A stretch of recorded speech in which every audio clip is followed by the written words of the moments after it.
불안한 마음, 평안한 마음. 요즘 깨닫는 것이 뭡니까? 저는 이런 생각을 합니다. 평안한 일상생활이 정말 큰 축복이었구나. 그런 생각을 해요. 가서 카페에서 커피를 마시고 마음껏 길을 걸어 다니고 극장에 가고 마트에 가고 또 좋은 사람들과 만나서 대화하는 것, 이런 평범한 일생들, 그전에는 이것이 그렇게 소중한 줄을 몰랐는데 이 바이러스 사태로 인해서 이런 평범한 일상이 정말 소중한 것이구나 하는 것을 깨닫게 되었습니다. 그런데 무엇보다도 더 깊이 깨닫는 게 뭐예요? 교회에 나와서 예배하고 마음껏 큰 소리로 찬양하고 그리고 간절히 부르짖으면서 기도할 수 있는 것, 이렇게 자유롭게 예배하고 찬양하고 기도하는 것, 이것 자체가 엄청난 큰 축복이구나. 그렇지 않아요? 엄청난 큰 축복이에요. 이렇게 찬양하지 못하게 하고 예배하지 못하게 하고 하니까 어때요? 영적으로 메말라가는 것 같아요. 역시 사람은 떡으로만 사는 것이 아니라 하나님의 말씀으로 사는 줄로 믿습니다. 신문에 보니까 이 코로나 바이러스 때문에 국민의 60%가 일상생활이 정지가 되었다고 그래요. 그리고 60%의 사람이 불안과 분노로 생활하고 있다고 합니다. 불안과 분노. 무엇이 불안한 것일까요? 무엇 때문에 분노하고 있는 것입니까? 불안과 분노의 원인은 어디에 있는 것입니까? 현상인 것입니까? 아니면 영적인 것입니까? 오늘은 말씀을 통해서 왜 불안한 마음이 생기는 것인지, 그리고 평안한 마음을 어떻게 얻을 수 있는 것인지, 이 부분에 대해서 살펴보기를 원합니다. 오늘 말씀에 보면 구원받지 못할 것 같아서 불안해하는 한 부자 청년이 나옵니다. 우리 17절 말씀을 보시죠. 17절 다 같이 볼까요? 시작. 예수께서 길에 나가실새 한 사람이 달려와서 꿇어앉아 묻자오되 선한 선생님이여 내가 무엇을 하여야 영생을 얻으리이까? 어떤 부자 청년이 예수님을 찾아왔습니다. 선한 선생님, 제가 무엇을 해야 영생을 얻을 수 있겠습니까? 이 청년은 유태인입니다. 아브라함의 자손이지요. 율법을 철저하게 지킨 사람이었습니다. 그 당시의 유대인들은 부자는 하나님의 축복의 결과라고 생각했습니다. 이 청년은 부자였습니다. 누가 보더라도 좋은 가문, 좋은 영적 혈통을 가지고 태어났을 뿐만이 아니라 하나님의 축복을 상징하는 부를 소유하고 있었습니다. 그런데 문제는 뭐예요? 남들이 보기에는 완벽한 조건을 가지고 있었지만 정작 자신은 구원 확신이 없었다는 것이죠. 그래서 예수님을 찾아온 것입니다. 어떻게 해야, 무엇을 해야 영생을 얻을 수 있겠습니까? 이렇게 질문한 것입니다. 요한복음 17장 3절에 보면 영생에 대해서 이렇게 기록하고 있지요. 영생은 곧 유일하신 참 하나님과 그가 보내신 자 예수 그리스도를 아는 것이니이다. 사이비 종교는 이 말씀을 자주 인용합니다. 그래서 영생을 얻으려면 지식이 있어야 된다, 알미 있어야 된다고 가르치는 것이죠. 그러면 그 지식을 어떻게 얻느냐? 자기네 이단 단체에 와서 성경 공부를 해야 그 지식을 얻게 되고 그 지식을 통해서 영생을 얻는다고 주장을 합니다. 그렇게 미혹을 하는 것이죠. 그러나 사실 이 본문은 성경 공부를 해서 얻는 지식을 말하는 것이 아니죠. 요한복음 17장 3절의 말씀은 성경 공부를 통해서 얻는 지식이 아니라 하나님과의 인격적 관계 속에서 얻는 하나님을 알아감에 대해서 말씀하고 있는 거예요. 즉 우리가 엄마를 알아갈 때에 공부를 해서 엄마를 아는 게 아니잖아요. 그렇죠? 지식으로 부모를 알아가는 것 아닙니다. 인격적 관계 속에서 함께 살면서 엄마의 사랑을, 아버지의 사랑을 경험하면서 부모를 알아가는 거예요. 오늘 본문 말씀이 그것을 말씀하고 있는 것이죠. 이렇게 성경을 엉터리로 해석을 하니까 어떻게 사이비에 구원이 있겠어요? 그런데 오늘 부자 청년은 영생에 대해서, 구원에 대해서 확신이 없었다는 것입니다. 여러분, 오늘날에도요, 교회에 다니지만 구원에 확신이 없는 사람들이 얼마나 많은 줄 아세요? 하나님의 사랑을 확신하지도 못하고 하나님의 구원하심과 역사하심에 대하여 확신하지 못하는 사람들이 정말 많이 있습니다. 제가 청년부를 가르칠 때 이런 청년이 있었어요. 이 청년은 모태신앙이었습니다. 공부를 굉장히 잘했어요. 공부를 잘하니까 어렸을 때부터 이제 성경고사대에 자주 나가게 된 거예요. 교회 대표로. 성경을 많이 읽은 어렸을 때부터 성경을 많이 읽은 친구였습니다. 그 성경고사대에 나가면은 거의 항상 1등 하는 거예요. 암기력도 좋고 공부도 잘하고. 나중에는 서울대학교 경영학과 수석으로 입학을 했는데 아주 똑똑한 친구예요. 그런데 모태신앙이고 성경을 잘 읽고 주일 성수를 잘했는데, 제가 이 청년하고 이제 대화를 하게 되었는데 그 청년이 그러는 거예요. 목사님, 저 솔직히 믿음이 없습니다. 교회를 다니고 있는데 믿음이 없습니다. 저도 예수님 믿고 싶어요. 근데 안 믿어집니다. 어떻게 해야 되나요? 교회를 다녀요. 성경을 읽었어요. 그러나 구원의 확신이 없어요. 하나님을 모르고 하나님을 확신하지 못하고 그 안에 성령께서 주신 믿음이 없으니까 어떻습니까? 하나님이 안 보이는 거죠. 하나님이 안 보이면 뭐가 들어와요? 사람만 들어오는 거예요. 문제만 들어오는 거예요. 현상만 들어오는 거예요. 그러니까 마음이 불안해지는 거죠. 내 안에 하나님이 존재하지 않고 내 안에 문제가 존재하면 그때에 불안이 오는 거예요. 내가 뭔가를 해야 할 것 같은데 내가 할 수가 없으니까 불안함이 찾아오는 거예요. 사람은요, 언제 가장 안정감을 느끼느냐? 그러니까 예수 믿지 않는 사람, 보통 사람들 말이에요. 언제 안정감을 느끼냐면 자기가 모든 것을 컨트롤하고 있다고 믿을 때 안정감을 느껴요. 즉, 내 사랑하는 자녀가 내 품에 있을 때 안정감을 느껴요. 돈이 내 품에 있을 때 안정감을 느껴요. 뭐든지 내가 움직일 수 있고 조작할 수 있고 통제할 수 있다고 생각할 때 사람은 안정감을 느껴요. 그런데 그것을 통제하지 못할 때, 내가 어떻게 해보지 못할 때, 그때서야 비로소 사람은 불안감을 경험하게 돼요. 지금 바이러스 문제, 아직까지 치료제가 없죠? 치료제 없습니다.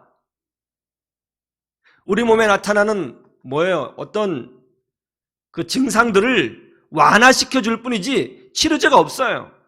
그러니까 불안한 거예요. 눈에 보이지 않거든요, 바이러스는요. 사람이 어떻게 통제할 수 있는 게 아니거든요. 그러니까 불안한 거예요. 노후 대책, 자녀 교육, 자기 힘을 벗어날 때 불안한 거예요. 자기가 어떻게 해보지 못할 때 불안한 거예요. 특히 구원의 문제, 천국 가는 문제도 자기 힘으로, 자기 방법으로 할 수 있는 게 아니잖아요. 그러니까 어때요? 불안한 거예요. 하나님이 안 보이고 사람이 보이고 현상이 보이고 문제만 보이면 불안한 거예요. 그런데 현상과 사람과 문제가 내 힘으로 통제하지 못할 것이면 더 불안한 거예요. 왜 우리가 성령 충만을 받아야 되는가? 왜 우리가 영적인 사람이 되어야 하는가?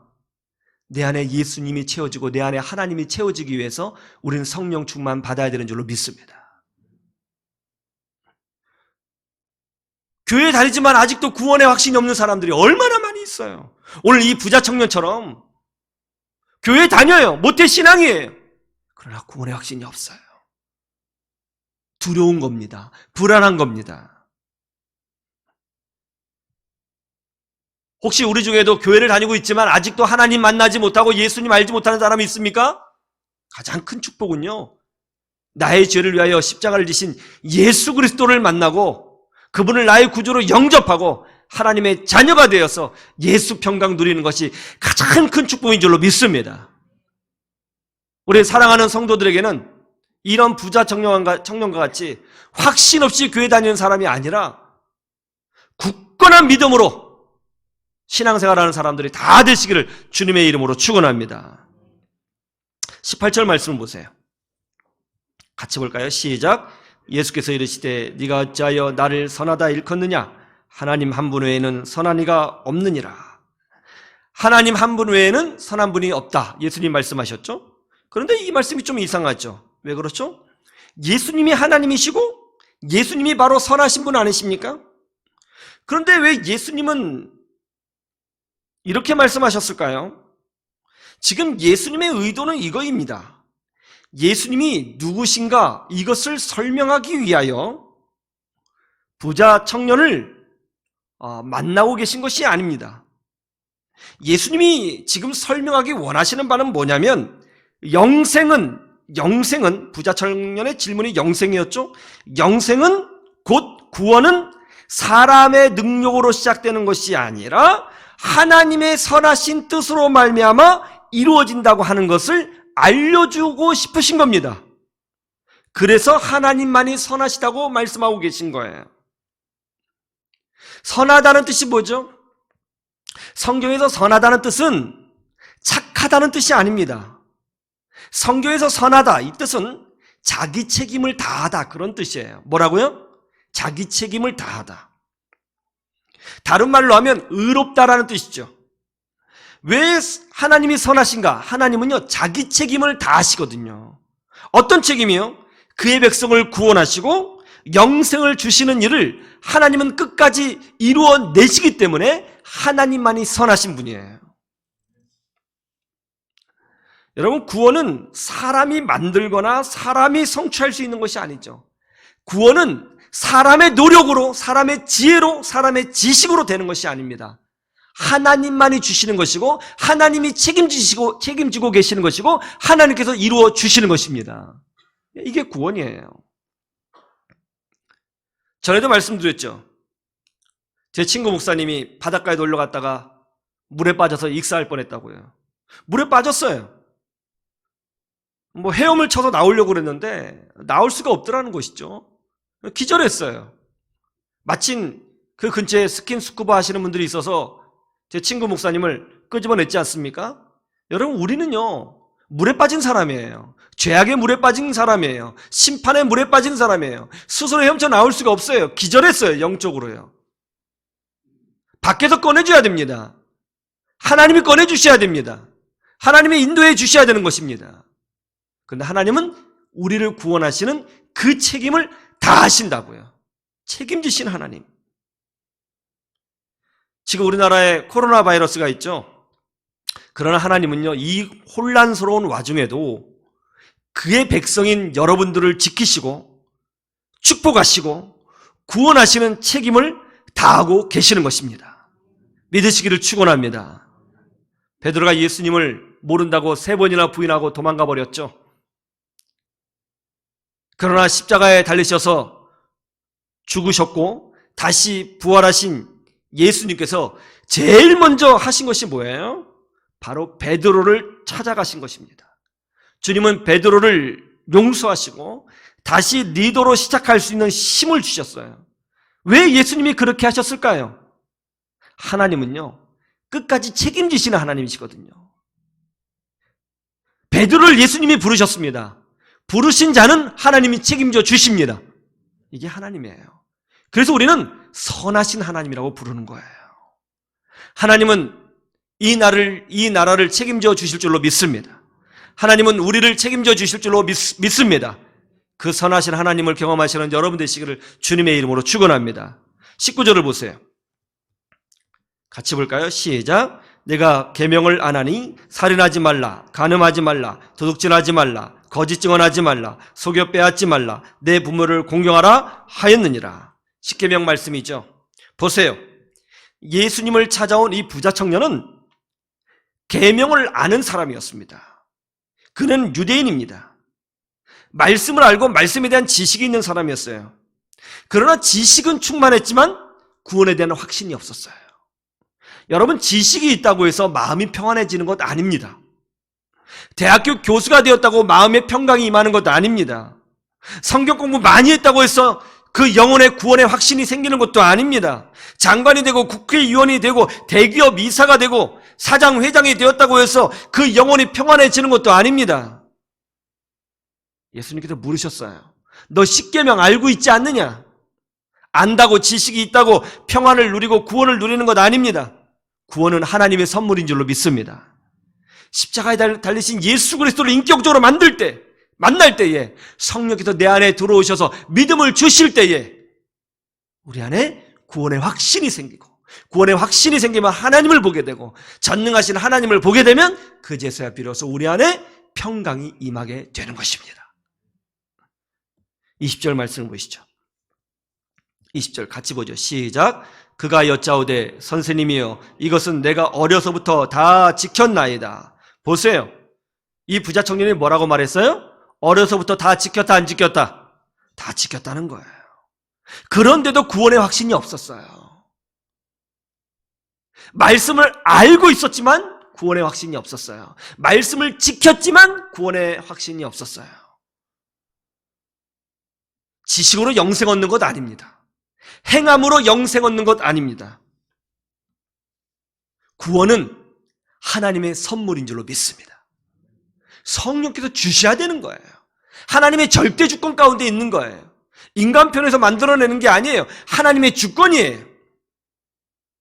성령께서 내 안에 오셔서 나같이 무익한 죄인에게 아무것도 행한 것이 없는데 그저 믿음을 주실 때에 우리가 주님을 믿게 되고, 주님을 믿게 되는 순간 우리는 하나님의 자녀가 되고, 하나님의 자녀가 되면 성령의 사람이 되고, 성령의 사람이 되면 하나님과 동행하는 복된 주의 백성이 되는 것입니다. 믿음 위에 지식이 세워져야지, 믿음이 없이 성경 지식이 세워지면 그런 사이비가 되든지 아니면 인문학이 되어버리는 것입니다.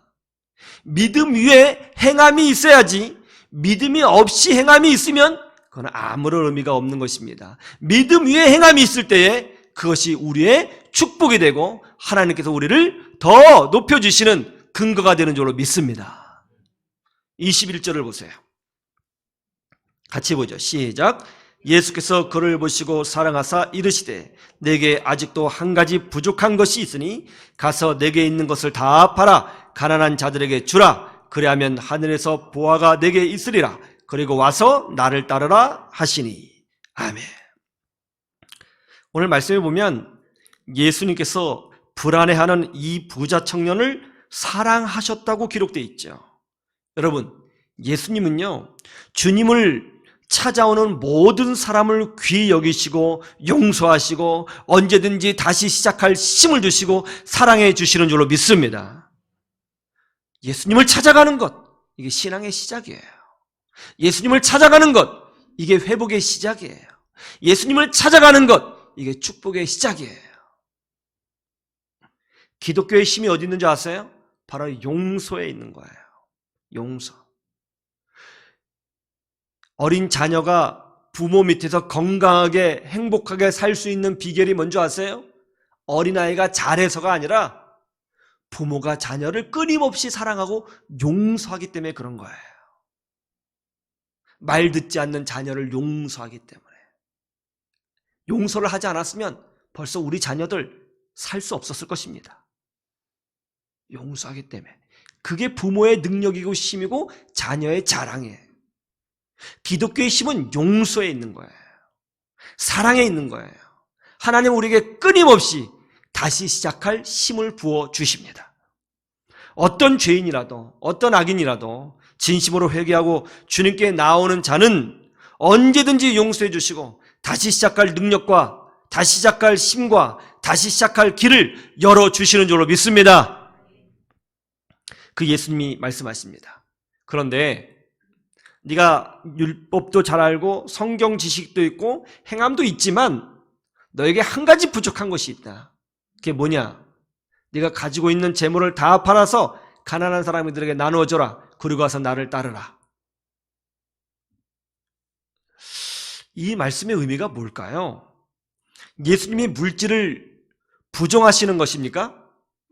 예수님이 개인 재산의 축적을 부정하고 계시는 건가요? 예수님은 물질을 나쁜 것으로 보고 계시는 건가요? 부자 되면 안 되는 것입니까? 그렇다면 왜 예수님은 부자인 아리마대 요셉을 사용하셨을까요? 그렇다면 왜 예수님은 부자인 마가의 어머니 마리아의 집을 교회로 사용하셨을까요? 그렇다면 왜 예수님은 부자요 학자인 니고데모를 축복하셨을까요? 여러분, 물질은 가치 중립적인 것입니다. 가난하게 살아야 하고 궁핍하게 살아야 된다는 것은 기독교 사상이 아닙니다. 하나님께서 그렇게 말씀하신 적이 한 번도 없습니다.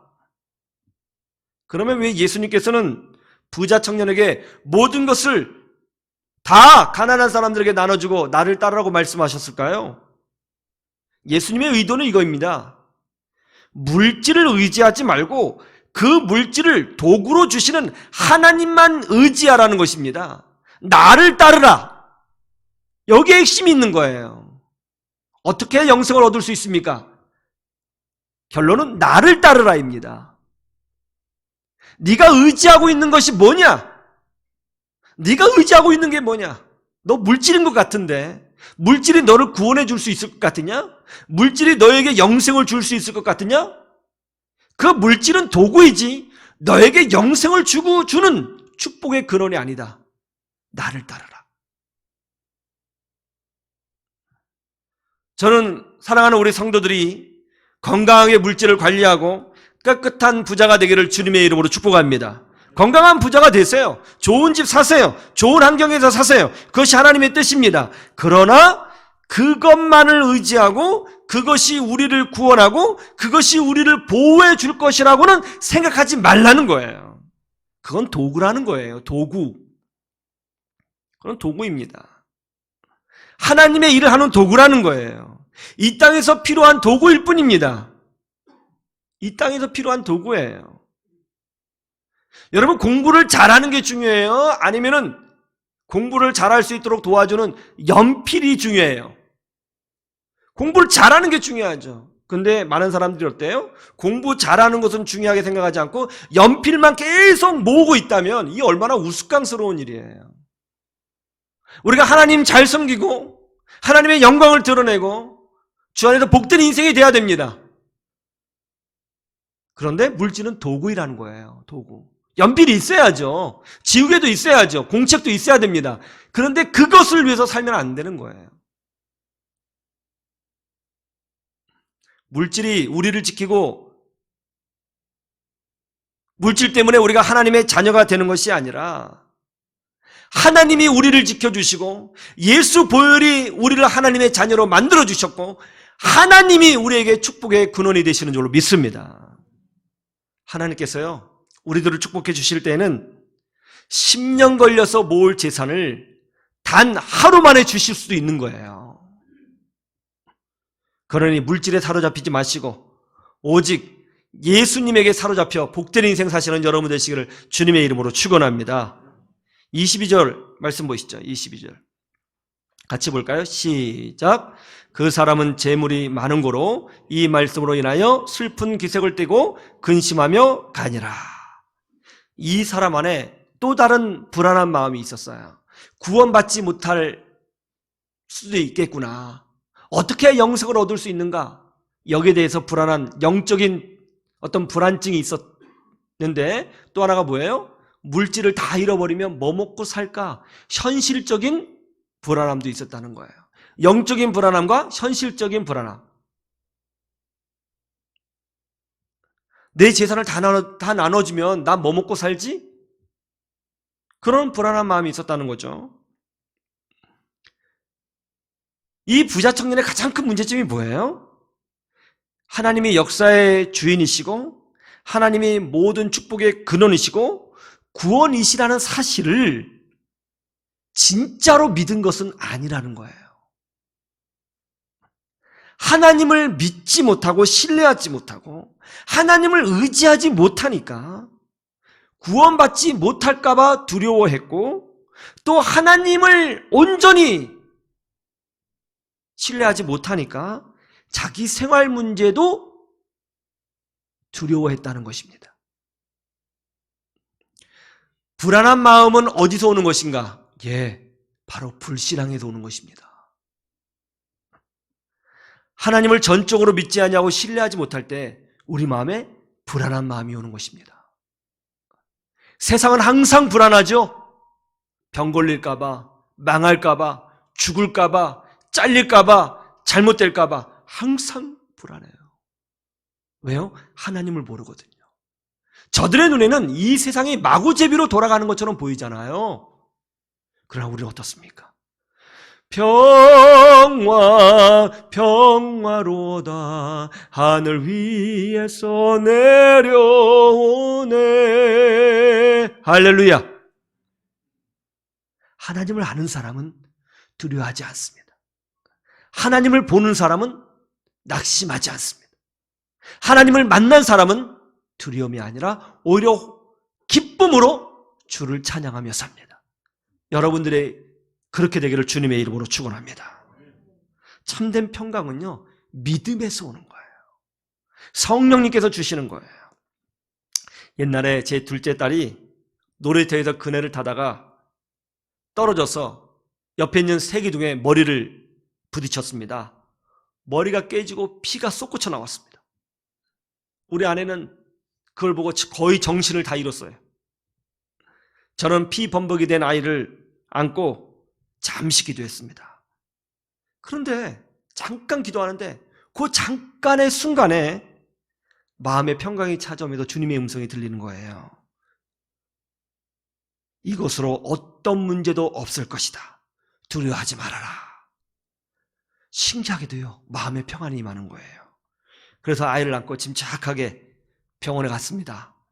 의사 선생님이 그럽니다. 피가 많이 났긴 했는데 상처가 깊지 않습니다. 그냥 꿰매면 될 것 같아요. 그 둘째 아이 보세요. 여러분 아시죠? 우리 둘째 아이 정신 이상이 있던가요? 어디 장애가 좀 있던가요? 좀 문제가 있나요? 그렇지 않죠. 여러분 코로나 바이러스 절대로 우리나라 망하게 하지 못합니다. 절대로 여러분 망하게 하지 못합니다. 하나님이 여러분을 지켜주시고 하나님이 이 나라를 지켜주시는 줄로 믿습니다. 왜냐하면 우리가 기도하고 있잖아요. 믿음이 충만하면 불안이 사라져요. 문제를 이기는 비결은 불안을 붙들고 그 문제를 직면하는 것이 아니고 믿음으로 문제를 보는 거예요.